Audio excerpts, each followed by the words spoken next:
appearance had changed considerably since the early years of the Beatles, as had the appearance of the other three members. They noticeably became a lot hairier, for a start. You'd only have to compare the cover of the early Red compilation album with the recreated cover shot for the later Blue compilation album to see how much they'd all changed in the space of about 4 years, although it's interesting to see that McCartney has probably changed the least in between these two shots. Of course, people do tend to look a bit different over the course of the cruel passage of time, and I'm not convinced McCartney's profile had radically changed during the 1960s. One of his teeth does look quite a bit different, but it was only because he required surgery after a moped crash in 1965, a real accident in which, no, he didn't die. You can actually see his damaged teeth and scarred lip in the promotional video for Paperback Writer and Rain, which were recorded shortly after the accident. Yet even McCartney conceded that he could see why some people felt they were looking at photographs of two different people. He later said, coincidentally around that time, I was playing down a lot of the old Beatle image and getting a bit more to what I felt was me, letting my beard grow and not being so hung up on keeping fresh and clean. I looked different, more laid back, and so I had people coming up and saying, you're not him. And I was beginning to think, I am, but I know what you mean. I don't look like him. Despite all the suspicion, McCartney still seemed reluctant to pop his head over the parapet at the time and confirm that he was still alive. So, where was he hiding? Or what was he hiding? After the Beatles had given up touring, all four members had chosen to spend a lot less time in the spotlight after being hauled through the publicity mill during a pretty exhaustive 4 years. But it's true to say that a secret of sorts was indeed being whispered down the corridors of the Abbey Road recording studios, the most famous band in the world, were very much on the brink of splitting up. They certainly had plenty of arguments in the past, and just about every member had briefly quit the band at some point, only to be lured back the next day. But this time, it felt different. Tensions had been rising higher than ever before in the recording studio, partly fueled by John Lennon's insistence that his partner Yoko Ono should sit in on all the sessions. Oh, John Lennon. Before we got it off, for sake, John. Yoko! You guys must have seen that famous clip of John Lennon and Chuck Berry performing together, and then Yoko Ono is just like, and the sound engineer cuts her mic. And Chuck Berry's face is like this. He just goes wide-eyed when she starts to scream. Oh God, Yoko Ono, you're the worst. I remember I was Yoko Ono even harder than I'm Yoko Ono today. And someone was like, oh, well, Simon, she survived, did she survive the Holocaust? I don't know, something like that. And I'm like, well, so did what's his face? The guy who wrote Man's Search for Meaning. Viktor Frankl? What was that guy's name? It doesn't matter. But look, he wrote an amazing book. Yoko Ono makes terrible music. Come on. This meant that every time Lennon had a musical disagreement with one of the others, Yoko would immediately leap to her partner's defense as if she were a legitimate member of the Beatles with an equal say in what was going on. McCartney had also recently lost a significant argument with the other three over who should be the band's business manager. McCartney felt that his own father-in-law, Lee Easton, was the right man for the job, and felt aggrieved by the other three when they voted for Alan Klein. Well, look, they vote. And also, can't you see that they might be like, well, not your father-in-law. We should have, someone it shouldn't be what's it called? It should be a meritocracy rather than oh, God damn it, it's a super common word where you, give jobs to your mates. Cronyism. Kleptocracy? Is that it? Oh, I don't know. I don't know my big words. I'm really sorry. People are screaming in their heads now. It's not what I mean. It's fine. It doesn't matter. All kinds of other shit was going to go down behind the scenes, but the final nail was hammered into the coffin on the 20th of September 1969 when John Lennon solemnly announced during a private meeting that he was quitting the Beatles. He said this before, but it now seemed he was deadly serious. Lennon felt that over the 10 years they'd been working together, the band had achieved everything they could possibly achieve as a collective, and it was time for them to go their separate ways and embark upon 4 exciting new solo careers. Well, 3 exciting new solo careers and a voiceover job for Thomas the Tank Engine and Friends. Wait, I only found out very recently that Ringo Starr was the voice of Thomas the Tank Engine. Who was he in Friends? Was he just on Friends as a... What? Oh, I'm sorry. I get it. Thomas the Tank Engine and Friends is the name of the Thomas the Tank Engine show. That shouldn't have confused me. I was like, Ringo Starr was on Friends? With Jennifer Aniston and crew?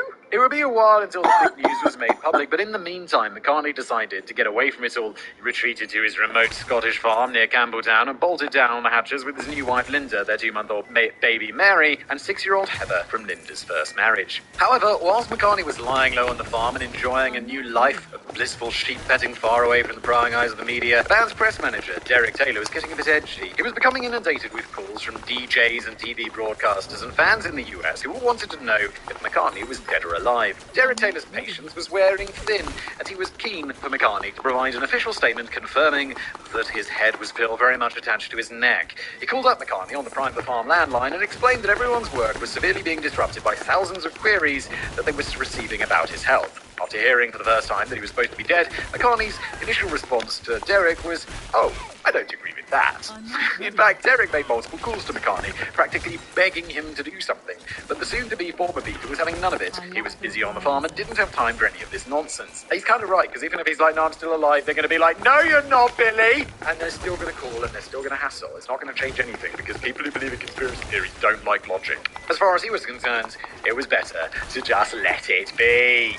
The other Beatles didn't have too much to say about the Paul is dead theory either. George Harrison later stated, "The rumours are too stupid to bother denying," which of course just served as ammunition for the conspiracy theorists who noted that Harrison refused to deny anything. Oh god, that's not what he means. Meanwhile, John Lennon gave a brief interview to a guy who worked for the very same WNKR-FM radio station that had first discussed the backwards lyrics on air. He seemed largely bemused by the whole thing, saying, "What did we do? Stuff him and shave him? How could we do it? I don't understand what it's all about." John Lennon would take a slightly less jovial view on the matter in the years to follow. I don't want to spoil the party. Paul McCartney eventually bowed to the pressure being piled on him by the press manager, Derek Taylor, who by now was tearing his hair out in frustration. In late October 1969, McCartney gave a few brief statements to the BBC and the press, which attempted to quash the rumours once and for all. Using the often misquoted line from writer Mark Twain, who once found himself reading his own obituary in the press, McCartney responded with, "Rumours of my death have been greatly exaggerated." The actual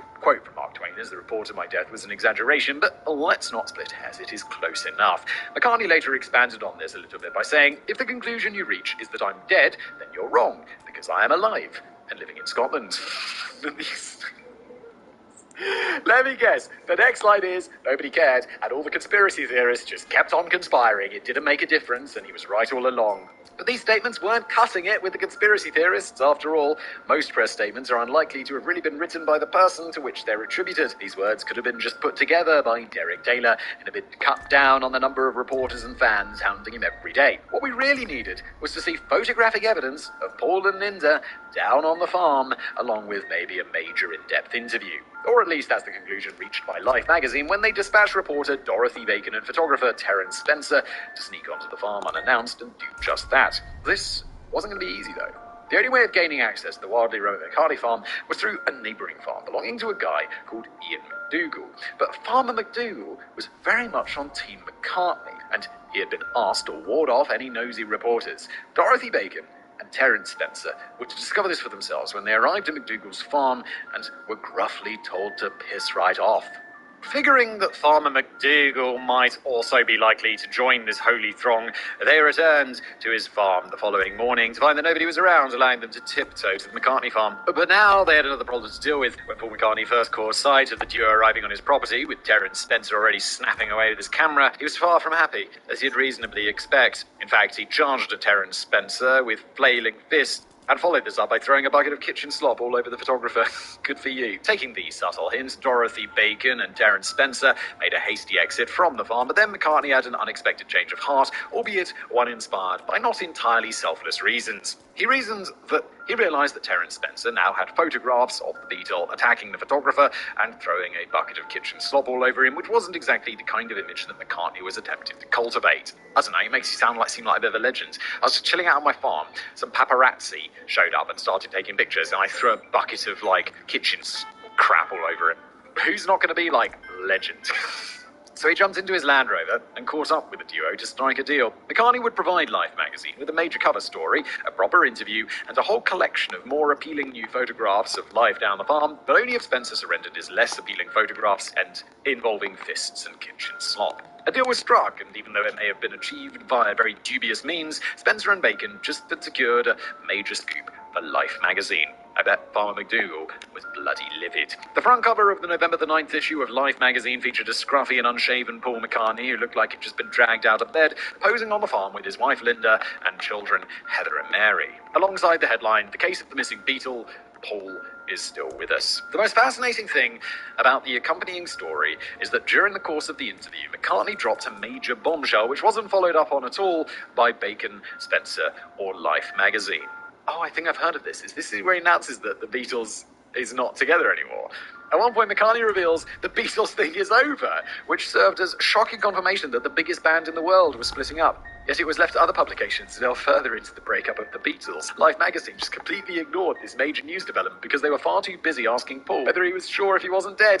McCartney's response to this was that he felt the rumours had only started because he hadn't been in the press much recently and he was seeking a quieter life with his new family. He also quipped, "Do I look dead? I'm fit as a fiddle. But if I were dead, I would be the last to know." Following the publication of the article in Life magazine, the rumours of McCartney's death were finally laid to rest, in the mainstream media at least. But there were still plenty of people who were unwilling to let go of the idea. Surprise, surprise. Even today, online forums are still furiously debating the size and shape of Paul McCartney's ears. One group of researchers are keeping themselves busy by conducting stylometric analyses on just about every interview ever conducted by McCartney in a bid to determine whether his speech patterns changed following the death of the original and the arrival of the replacement Billy Shears. So far, they've concluded that certain expressions and fillers used regularly in early McCartney interviews, such as "you know what I mean," seem to have dramatically fallen off the scale by the latter half of the 1960s. That's because people also learn more, and maybe someone was like, "Paul, you say, do you know what I mean all the time?" And he stopped saying it because it's just filler. It's like if someone's used to do all ums and ers, and then they learn not to do it anymore, then there's not going to be so many ums and ers, are there? Maybe they just pause more. But this could just be a sign of growing confidence and maturity in McCartney's language. In it. Exactly! Despite these pockets of people who still cling to the idea, I'm pretty sure the most rational observers now are of the firm opinion that Paul McCartney did not die in 1966, largely because there is not a scrap of compelling evidence to suggest that he did. But how on earth could such a blatantly ridiculous hoax have ever taken flight in the first place? And could the Beatles just have been trolling us along? Yeah, even if all of these things, which I don't think are evidence, like the stupid, his eyes are closed, he's barefoot, blah, blah, blah, it would all just be far more likely that it's just the Beatles having a laugh, like Robert Patterson and his clown story. Who was the walrus? John Lennon appeared to get quite annoyed when he was still repeatedly getting asked about the Paul is dead theory over the next year or two, famously dismissing the whole thing as made-up bullshit. There were probably a few good reasons why Lennon was feeling a bit grumpy in the immediate aftermath of the split of the Beatles. Lennon was the catalyst for the disbanding of the group, yet it was McCartney who had stolen his thunder by making the first announcement of the split to Life magazine. Not that Life magazine cared. Even though the magazine itself had completely ignored this major revelation at the time, this still led to a long-held belief that it was McCartney's decision to split up the Beatles. 4 former members of the band were now hoping to shift media attention to their upcoming solo albums, but every time Lennon agreed to a press interview in which he hoped to promote his work, he just kept getting asked about why his ex-bandmate wasn't wearing any shoes on the Abbey Road cover. Lennon also wearily dismissed the idea of any coded messages within the lyrics as he grumbled, "I don't know what Beatles records sound like backwards. I never play them backwards." That's not entirely accurate, as we already know the Beatles have been one of the first groups to experiment with backmasking, a move which was apparently inspired by the time Lennon came home drunk from a party and accidentally played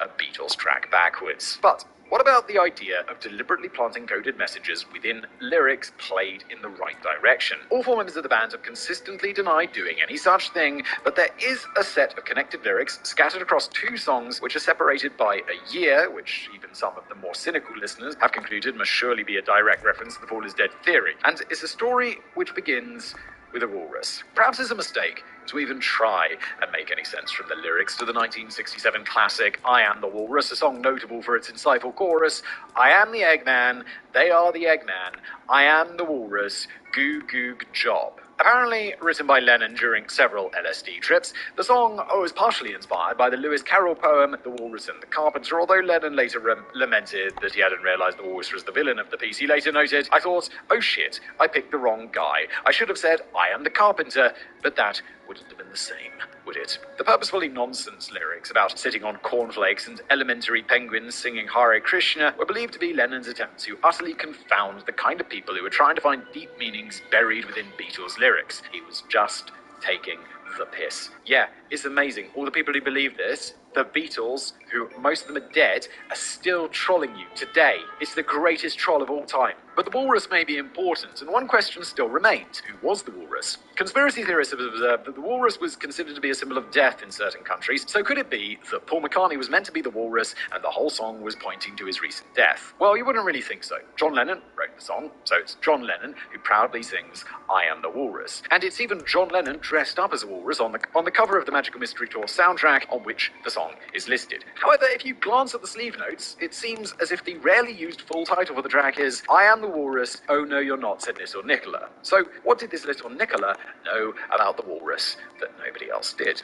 Well, it was Lennon who appeared to give a direct answer for once, a year later on the Beatles track Glass Onion. The song includes the intriguing verse, I told you about the walrus and me. Man, you know that we're as close as can be. Man, well, here's another clue for you all. The walrus was Paul. Now, some might say this is actually quite interesting. Not only does Lennon confirm that the animal associated with death represented Paul McCartney, he's also serving up an explicit clue which can't be put down to fans misinterpreting vague lyrics. He comes right out and says it. Here's another clue for you all. The walrus was Paul. Wait, at this point, was the Paul is dead thing out of the bag, like everyone was saying about blah, blah, blah, and it's all this? He's making fun of you. Even some of the harder-to-convince fans pondered over whether this could count as the only genuine, explicit reference to the Paul is dead theory being found in a Beatles lyric. And this has led to speculation that the Beatles may have not only been playfully fanning the flames of the hoax, but may have even been entirely responsible for it in the first place. Could all of this have just been a clever marketing ploy to generate press coverage and shift more Beatles records? I definitely think it could just be them trolling. I don't think it's a clever marketing ploy. They're the Beatles. They didn't need to shift more records. They were shifting all the records. They were the Beatles. There are several points to consider here, which suggest that this was probably not the case. To begin with, the track Glass Onion was a strangely self-referential track, which included nods to a whole raft of earlier Beatles songs, including Strawberry Fields Forever, The Fool on the Hill, and Fixing a Hole. In a similar vein to I'm a Walrus, the track is another attempt by Lennon to bewilder the fans who were seeking answers to the meaning of life within Beatles songs. But this wasn't necessarily anything to do with the Paul is dead hoax. Fans have been searching for any kind of hidden clues and messages long before then. As Lennon himself later revealed, I threw the line in.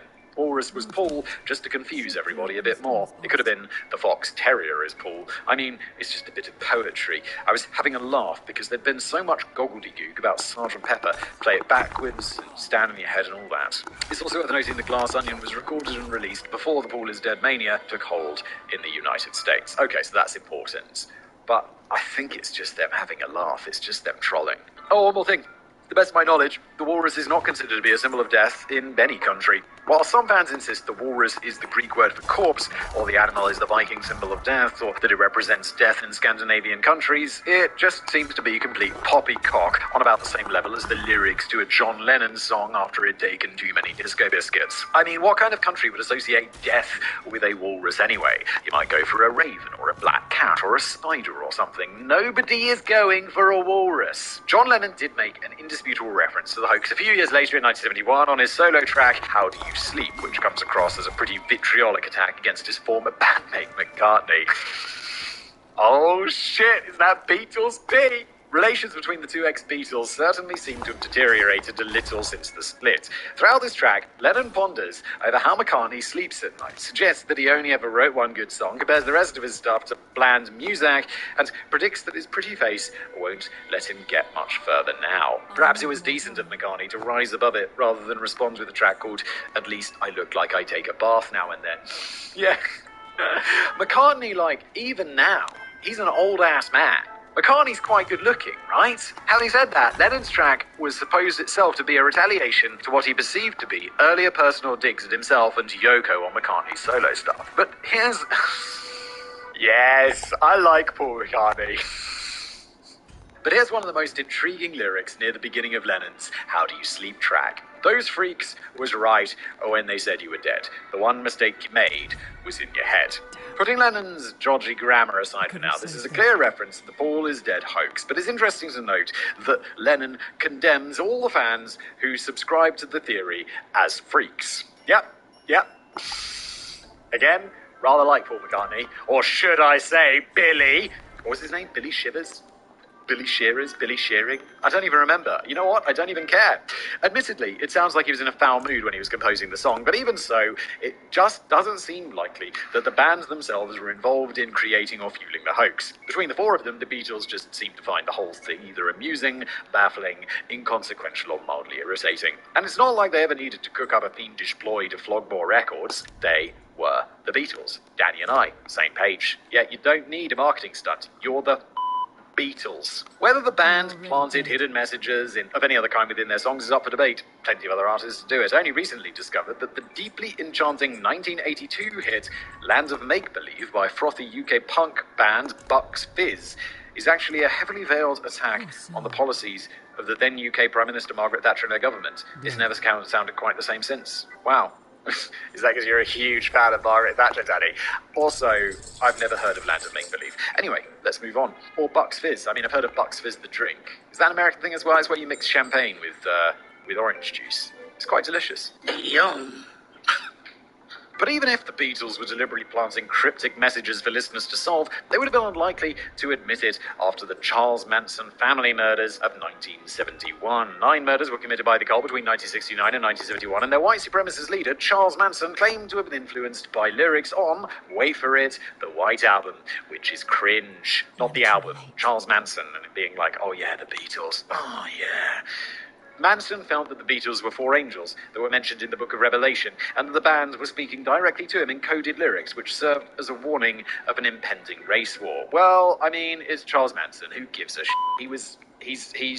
He's loopy. It's easy to see why the Beatles may have been keen to distance themselves from the topic of potential hidden meanings in their lyrics at any point after this, but it's still pretty safe to bet that the actual members of the band had nothing whatsoever to do with the Paul is Dead hoax. So, then where exactly did the hoax originate, and could it have been something to do with the band's management possibly attempting to cover up a very real and very dodgy incident involving Paul McCartney's car? Okay, let's go. Is this not... Okay, now I'm curious. Did something actually happen that's somewhat scandalous? Well, let's find out, shall we? The long and winding road. Well over 2 years before the Detroit DJ Russ Gibb first started playing Beatles records backwards, live on air in response to a mysterious caller, we can see the real roots of this story take shape in February 1967.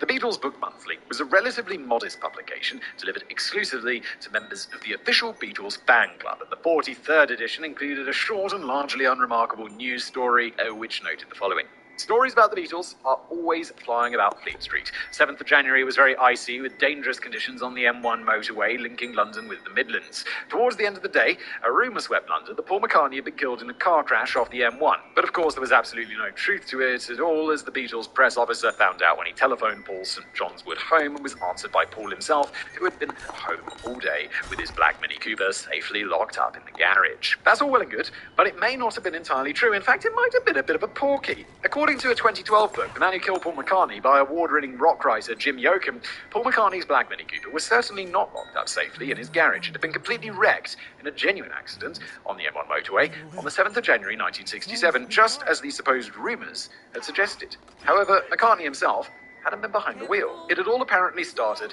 with a small gathering at St Paul's St John's Wood home, a gathering which included no less than 3 members of the Rolling Stones, Mick Jagger, Keith Richards and the late Brian Jones, along with trendy antiques dealer Robert Fraser and his loyal Moroccan personal assistant Mohammed Khataibi, who tended to cop for all the jobs such as, say, moving any potential stashes of drugs around from party to party. Well, the reason he's copping for all the jobs is because he's the dude's assistant. He's not there as a guest. He's the dude's assistant. Of course he's doing that. At some point it was decided to move this particular party along to Mick Jagger's place in Hertfordshire, before it then moved on again to Keith Richards' swanky mansion in Sussex. Even though there were now plenty of cars on McCartney's drive, most of the party animals decided it'd be a laugh if they all tried to squeeze together into Mick Jagger's Mini Cooper. These guys are just having a good time, aren't they? All except Mohammed Khataibi, of course. He gets asked if he wouldn't mind following them in McCartney's black Mini Cooper. Yeah, because he's the assistant. He's not a rock star or an antique dealer. He's the antiques dealer's assistant. Not just any old black Mini Cooper mind, he's getting handed the keys to a car which is instantly recognisable as Paul McCartney's, complete with oversized tyres, interior armchairs, a wet bar, and most likely a player of fluffy vegetarian sausages hanging from the rearview mirror. Did Paul McCartney really have a bar in his little Mini Cooper? That is sick. Now, I'm not suggesting that Mohammed definitely was carrying a massive stash of drugs with him, as this has never been proven, and we only have respected author Jim Yoakum's word that any of this ever really happened. But if there was such a massive stash of drugs floating around the place, it would clearly be problematic if it were found in a car containing 3 members of the Rolling Stones and the Beatles. Would it though? Like, when you hear loads of drugs found in Rockstar's car, you're like, oh my god, what? A rock star? No, they would never. Probably better to just leave it all with the Moroccan personal assistant. That's not likely to attract too many headlines. If this was indeed the plan, then it went a bit pear-shaped when Mohammed Jatabi lost sight of Mick Jagger's Mini Cooper when he was supposed to be following, and then lost control of Paul McCartney's Mini Cooper when he ended up smashing into a pylon. The car was written off, and Mohammed spent time in hospital with severe injuries. Some sources have alleged that Mohammed heroically dragged himself from the wreckage and dumped the drugs before returning to the wreckage and waiting for the emergency services to arrive. And this still wasn't enough to appease McCartney, who just seemed quite annoyed that his beloved car had been wrecked. That's not cool. You should be like, are you alright, mate? You okay, bro? In the immediate aftermath of the accident, a crowd of people stood and stared for a while as whispers began to swirl that this distinctively pimped-out vehicle belonged to Paul McCartney, and coincidentally, Mohammed Jatabi even looked a little bit like him too. The Beatles' press office may have felt concerned that someone who looked a bit like Paul McCartney had smashed up McCartney's car while possibly, or possibly not, carrying a massive stash of illegal drugs. So they fed the fan club publication with fake news, which attempted to bury the whole story by suggesting that McCartney had been home all day, most likely sipping tea and munching on frosted buns, while his car was locked up safely in the garage and most definitely not wrapped around a pylon. Then, all went largely quiet until September the 17th, 1969, when 19-year-old student Tim Harper wrote a piece for the Times Delphic, a campus newspaper published by Drake University in Des Moines, Iowa. Under the headline, "Is Paul McCartney Dead?" The short article began, "Lately on campus, there has been much conjecture on the present state of Beatle Paul McCartney. An amazing series of photos and lyrics on the group's album point to distinct possibility that McCartney may indeed be insane, freaked out, or even dead."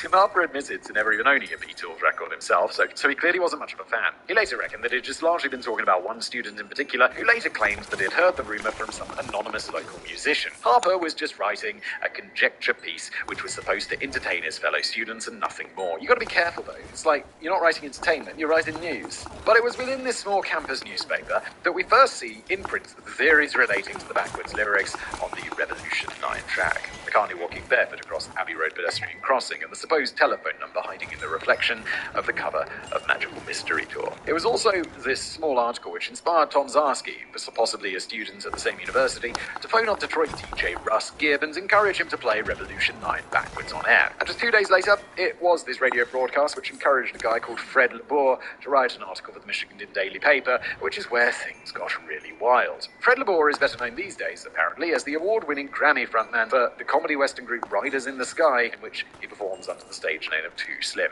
Never heard of any of this. But back in 1969, Too Slim was more interested in putting together words for the Michigan Daily, and after enjoying the infamous radio broadcast with DJ Russ Gibb, he decided to write a satirical review of the recent Beatles album, Abbey Road, alongside the dramatic headline, "Paul McCartney Dead, New Evidence Brought to Light." It's just people having a laugh, and then some people take it much too seriously. The key word here is satirical. Fred LeBour was just arsing around, and this is kind of obvious when you read the whole article, which concludes with the words, "The Beatles are building a mighty church, and when you emerge from it, you'll be laughing, for Paul is the son of God." Wow, people didn't realise it was satire? It's like when people, share an Onion article being like, "Oh my God!" And it's like, bro, it's the Onion. Come on now. While borrowing some of the ideas from the earlier Drake University student newspaper, Fred LeBour also makes up a lot of his own theories. The story of what may have happened with Mohammed Jatabi's car hadn't been revealed yet, so LeBour was quite possibly inspired by the rumours of McCartney's car crash printed in the official fan club magazine when he came up with the idea of the Beatle getting killed in his Aston Martin. Wait, so he just straight up made that up? That's where it originated? Just a guy in a satirical review? This whole conspiracy theory basically started from The Onion. LeBour respectfully observed that the top of his head was sheared off. He was deader than a doornail. So respectful. It was also Labour's wacky imagination that first dreamed up the theories relating to the Walrus being a symbol associated with death, the OBD armband, and most significantly of all, the idea that McCartney was replaced by a Scottish orphan called Billy Shears Campbell, who is, of course, entirely fictional. Oh my god, it's this one dude. 30 pages, Danny, and it's this one dude who just made up a satirical news piece, and that's where it came from, and people believe this because they're dumb. Stupid idiot. The addition of the Michigan Daily sparked major media attention and TV news coverage after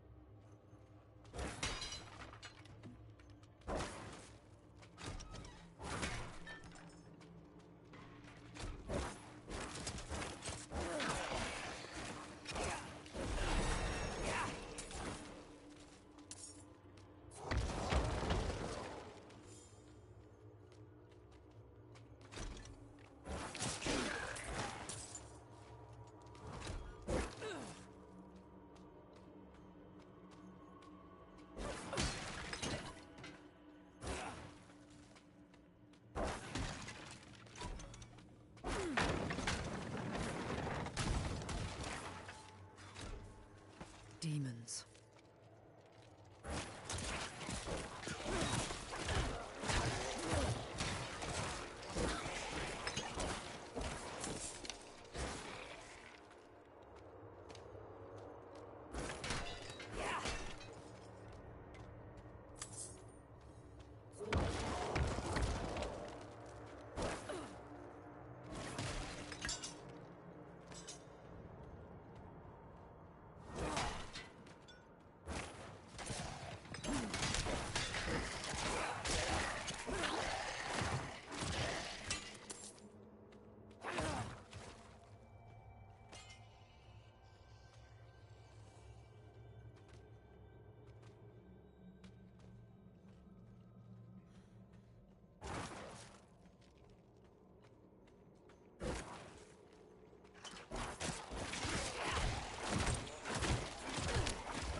I'm out of essence.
I need more time.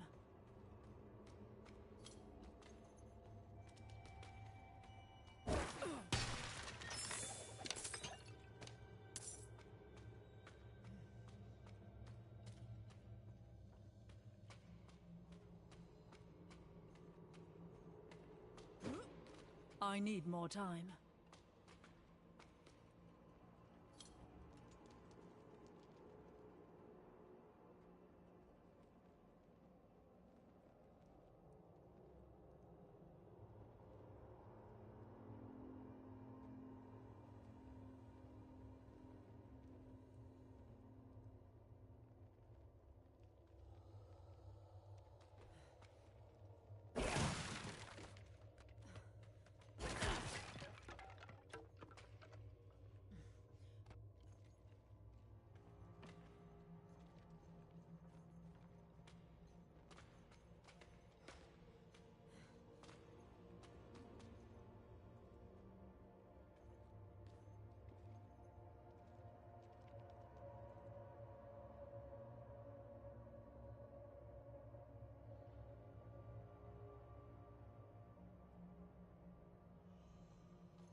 I'm out of essence.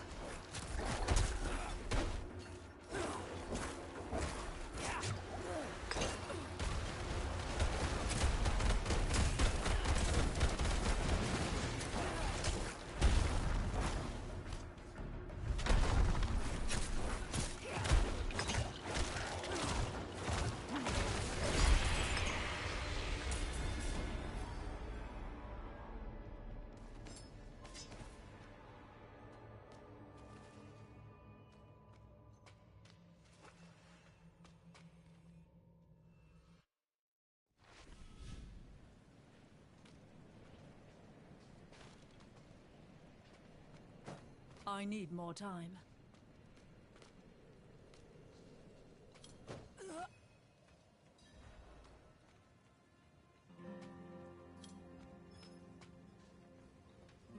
You've returned.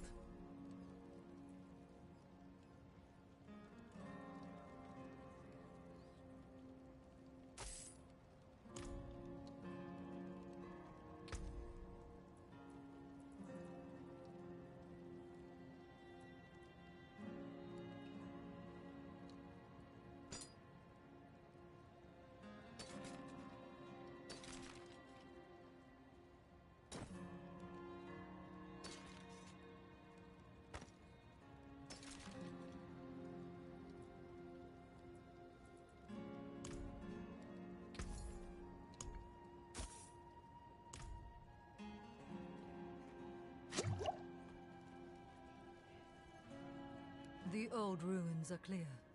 Your town should be safe now. Truly. Ha! By the light, you are heaven sent. Oh, I'm so sorry. We haven't any coin to offer. But we have hot stew, good company, and... Stay for a pint. Wash out the taste of the stew. We'd be honored if you'd join us. To our savior!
By mother's blood, by mother's body, so shall you witness her glory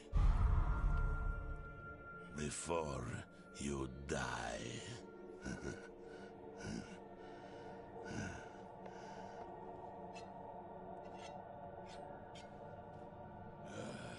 Not ready yet.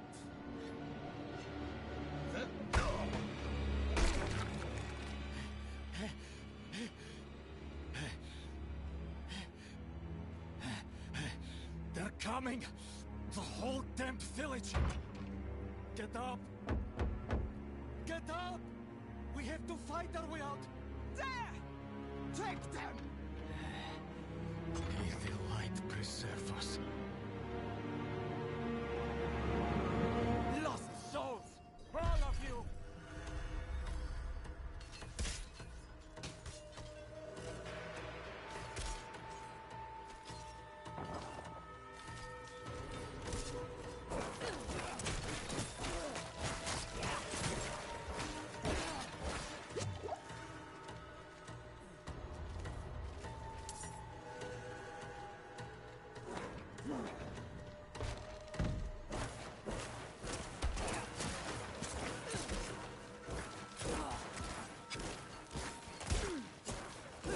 You are blessed like us now.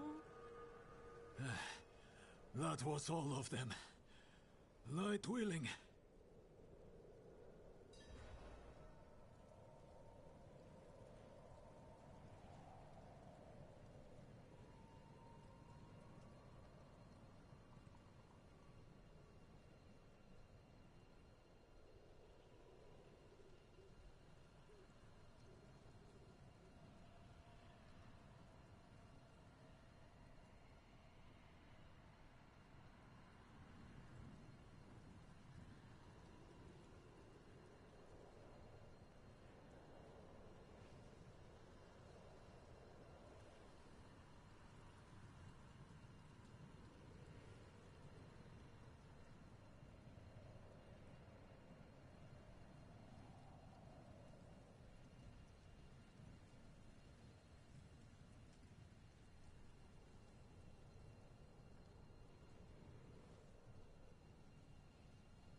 Madman.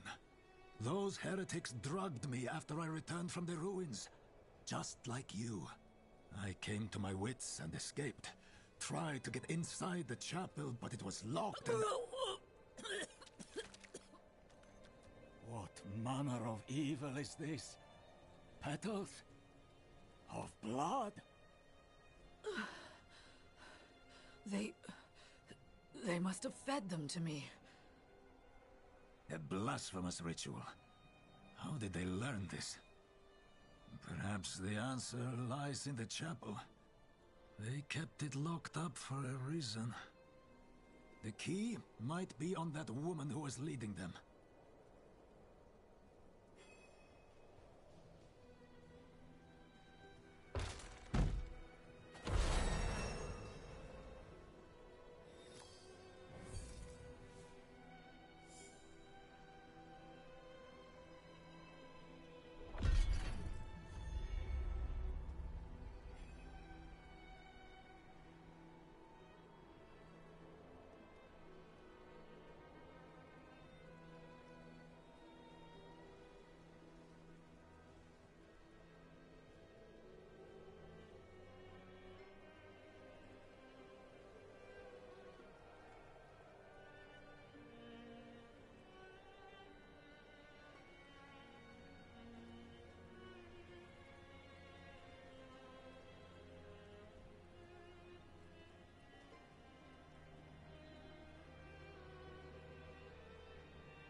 Only fire can cleanse the darkness in this place.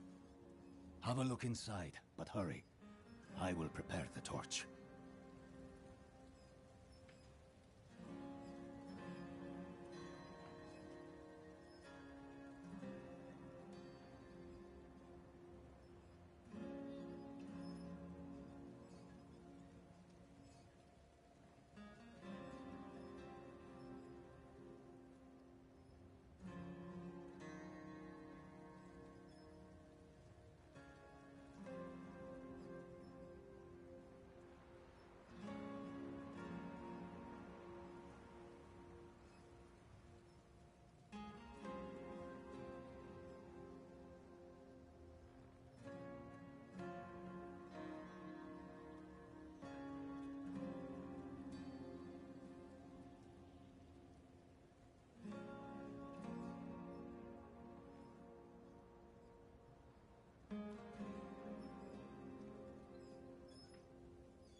Blood petals. Like the ones I was fed. Is this real? You came to thank the light. Not while I'm in town. You collapsed inside, right? Help them. She called... Mother, no. I must listen. Bring him to... Looking for the foolish. Looking for the town priest as I neared them. Foolishly. Do not call her. If she... He surrounds him.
I need more time.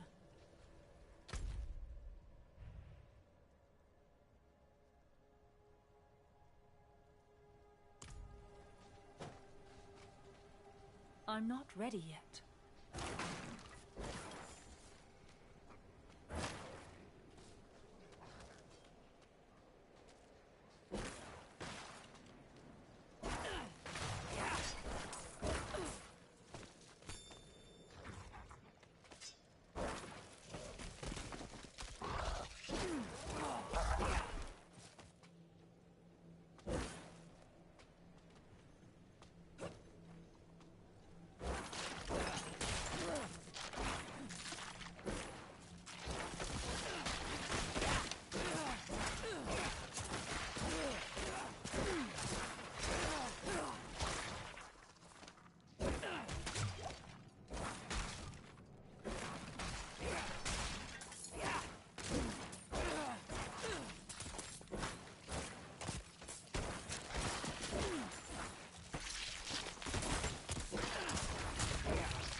I need more time.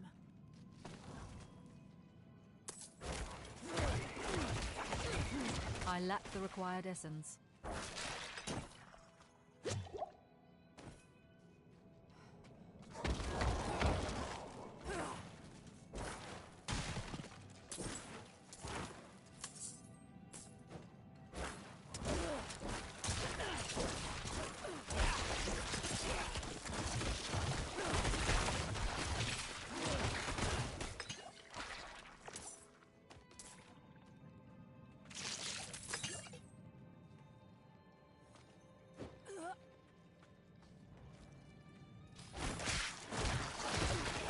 I'm out of essence.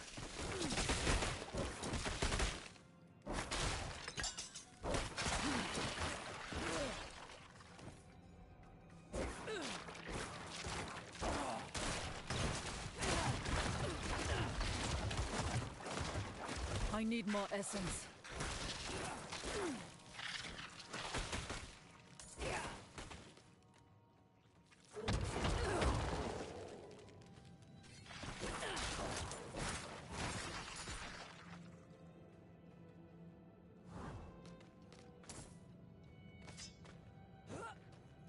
I'm not ready yet.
I need more time.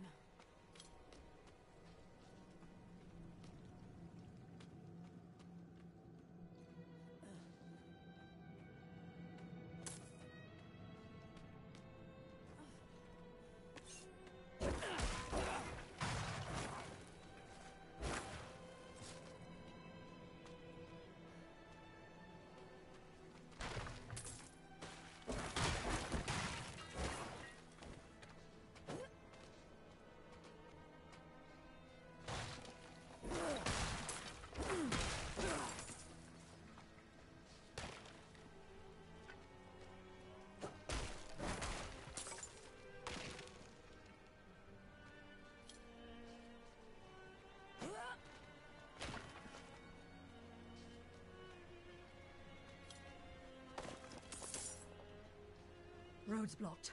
Should clear up when the storm has passed.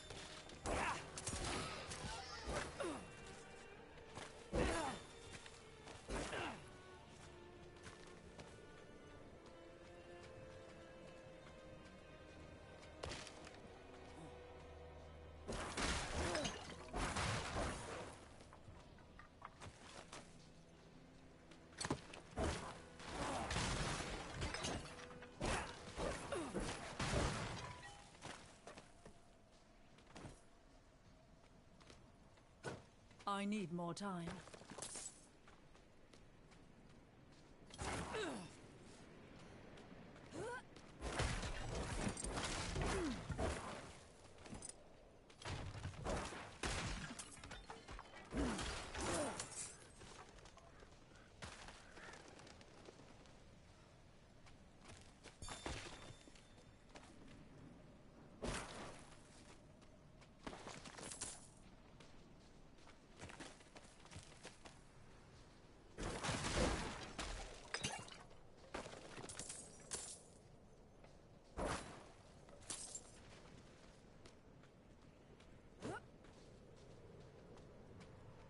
I'm not ready yet.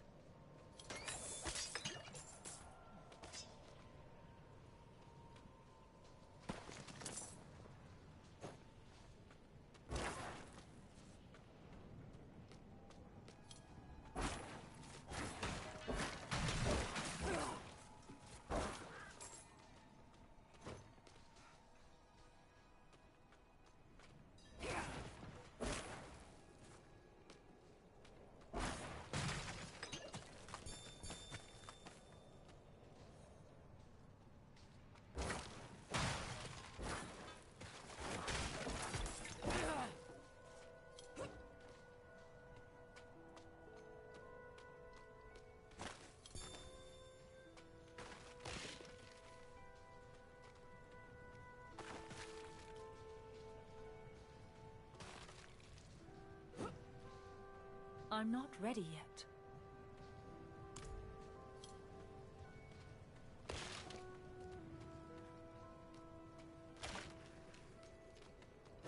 I'm not ready yet. Road's blocked. Should clear up when the storm has passed.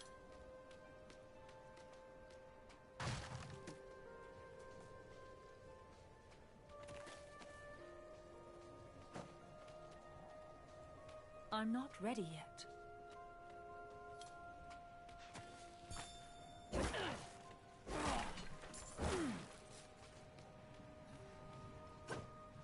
I'm not ready yet.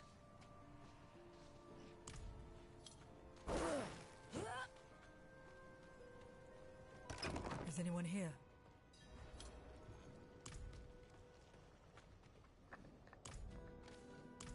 What are you hiding back here? Short fangs. Young. Freshly turned. An easy kill. Further south than the others. They're spreading.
If you're going to trespass into my home, rifle through my things, then at least have the decency to join me for supper. I'm bloody hungry.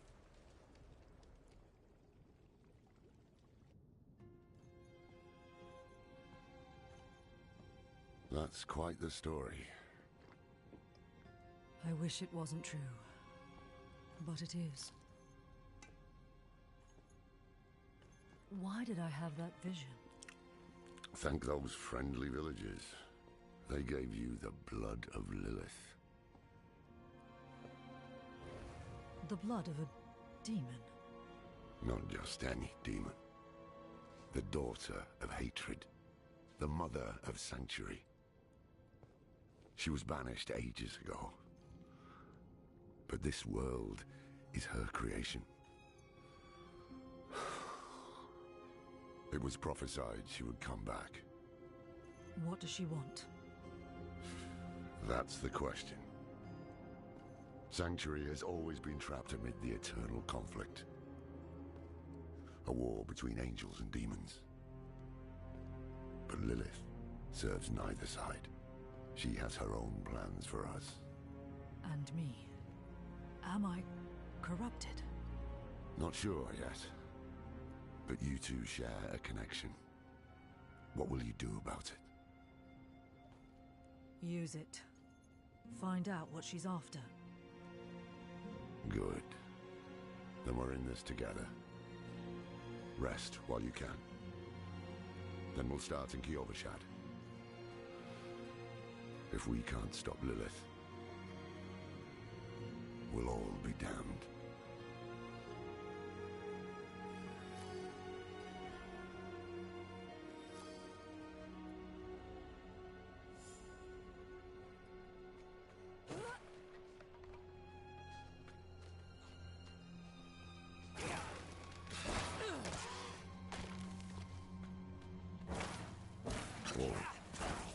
This close to the city. Lilith's evil is spreading.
I need more time.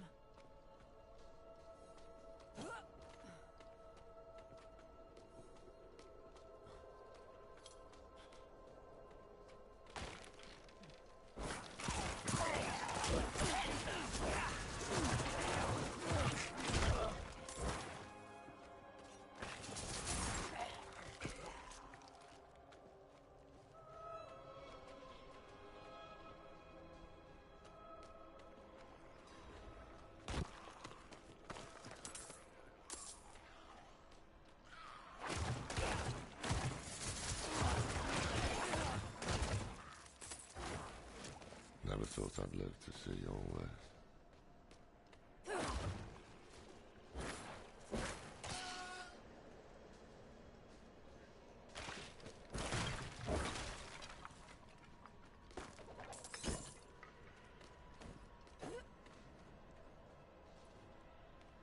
The angel in Arius. Well, he's when he left. They'll drag the whole. Let's not linger. Kiyovershad lies just ahead.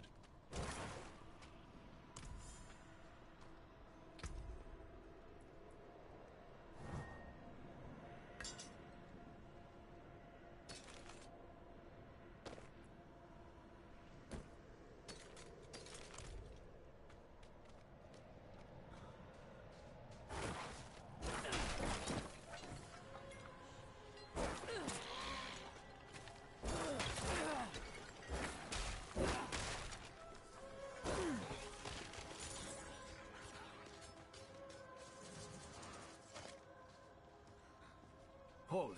To enter the city, you must We first... have no time for this. Just fine. I'll meet you. Take a piece of holy cedar wood from the shrine and inscribe it with the sin which troubles you. Fear.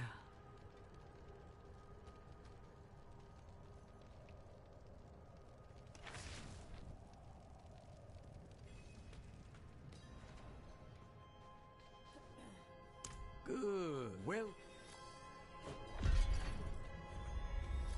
I need more time.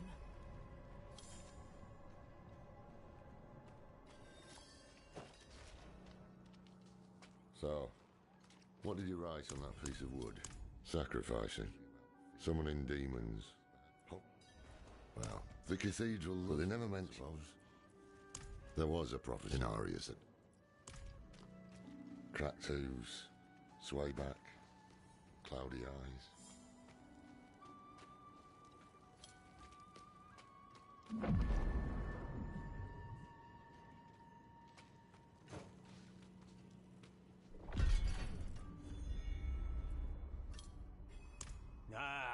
So do you... Knowing if he was... Wait. The old man sold me this too. He said he didn't need it anymore, but I think he'd want it back all the same. No charge. Anything breaks, the forge is hot.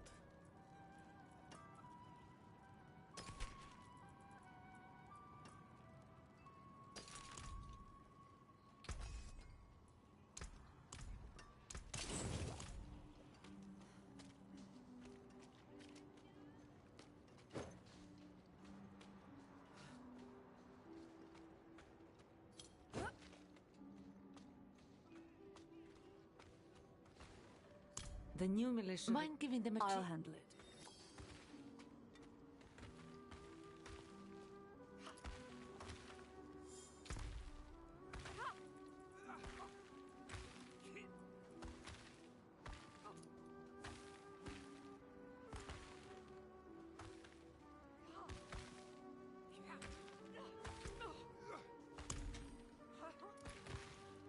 Impressive.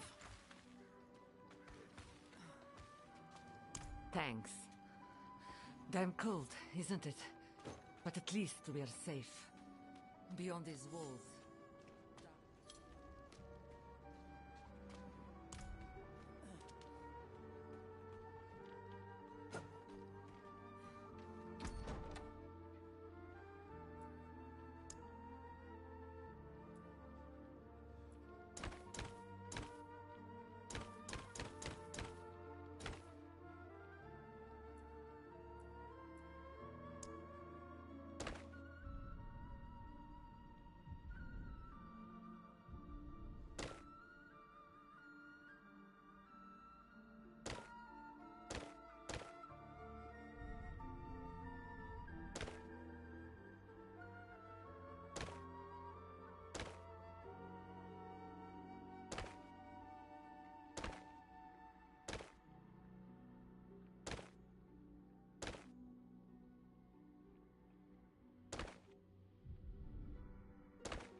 Ah, apologies. He also gave me this amulet. What is it? The Mark of the Heradrim. An ancient order of scholars and mages, sworn to protect Sanctuary from demons. These days, we are few in number. There is another Heradrim, Donan. His breadth of knowledge about demons is equal only to his hubris. Sounds like he could help us. You should seek him out in Skosglen. But don't forget about the cathedral. They'll be expecting you, and they might prove to be useful allies too. You're not coming with me? I'm going to the Dry Steppes to find out who that pale man is. Join me when you can, just be careful. Your ties to Lilith, the visions you see. You are the key to finding her and stopping whatever she has planned.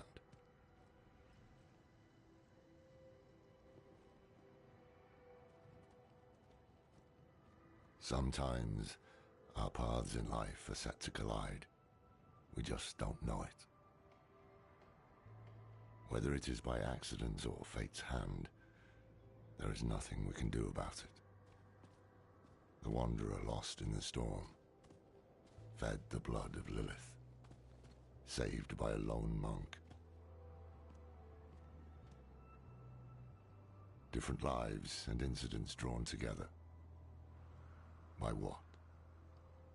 Destiny? Or some greater power pulling the strings? I did not know. But at the time, I thought I had the chance to protect humanity from the daughter of hatred. The Wanderer's connection to her gave me hope. Imagine that.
Yes, well, Bozan Perhaps you could...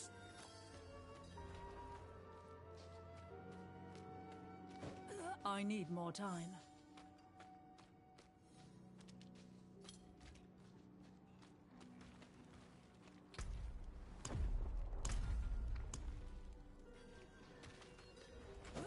I need more time.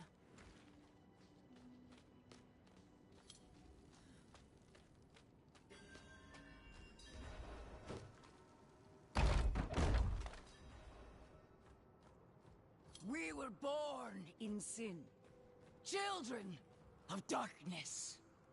But the Father's light can be sought through penitence and faith. Walk in the light.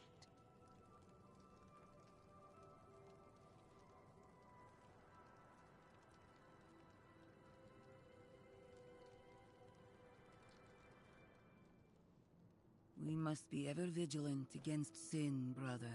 Yes, Reverend Mother. Let the light of Inarius burn away wickedness. Let not temptation lead you from his holy radiance. Let righteousness sear away corruption and sin. Cast out thy darkness, for only light must remain. Cast out thine darkness, for only light must remain. Is this the one from Nevest? Yes, Reverend Mother. Did Lorath not accompany you? He sent me on without him. Putting faith in that old man was a mistake. What could possibly be of greater import? Lilith. So, you know.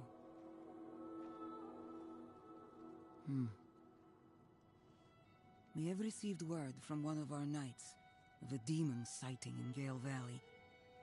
The description matches too closely to the sighting in Nevest.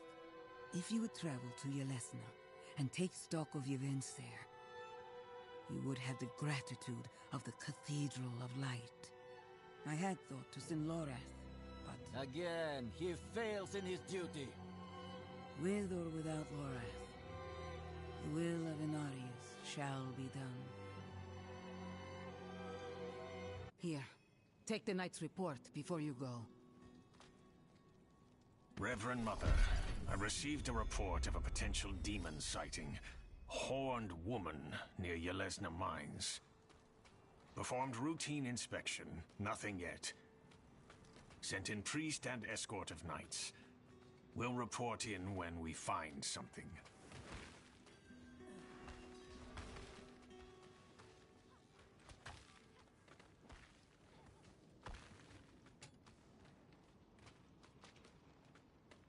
You, wanderer, I know what you are.